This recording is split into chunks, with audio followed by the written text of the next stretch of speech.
के रंगदार। अरे बहन छिनवा का हो तोरा पता बारे कि घरे खाना बनल बा कि नहीं बनल? काहे नहीं बनल? गैस खत्म बा, सगरो खोज के नहीं मिलत, जाके गैस ले आओ। हम गैस का बन जी, गैस नहीं मिलत, हम का कर छोड़ दो, खाए ना बनी। हम ही काहे को खाई? इधर बोरा आ जाके गोइठा किन के ले। हम कहां से गोइठा किन के ले? तू पगाइल बड़ो का? गांव में से ले आओ। हम ना जिम गांव में से किन, जा तू किन के ले, हम ना जे। ले आओ तो लठिया रे, मार के कर गोड़ तोड़ दी, जाके जहां से ले आओ। बहुत तू तो थिएटर आदमी बड़ा हो, खाली लौंडिया बाजी करबो। कहीं के ये पूछा तनी के बा हो। हाँ भैया बोलो। गोइठा बा का? साला तेहू गोइठा किने लगल ना, ते तो यूट्यूब और फेसबुक के बड़का रंगदार होइस। गाड़ी में पड़ल त आइए गोइला गोइठा किने ना। झाट के बार बतियावा जन हमरा भी गोइठा बात के ना बोलो हो ना। गोइठा मिल जाई, बाकी 20 रुपए के 4 गो मिली, ले एक बतला ना त जा। माने गैस का बन गइल बा तो हनी के फायदा उठाओ तो सकारे ओकर। काहे ना उठाई जा, हमनी के मन, हमनी के गोइठा ले के बा। चल दे सारा चल दे। चल ले आओ।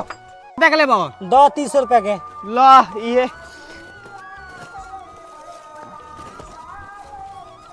ला हो गइल।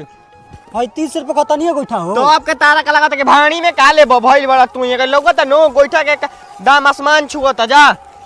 तोहरो लोग के गोइठा पात के कमा लो लोग। कमाईम जाना गरी गैस देखत रह मिलत है नहीं के गोइठे से कमाईम जा जा। ठीके बजा तनी ला ही गोइठा।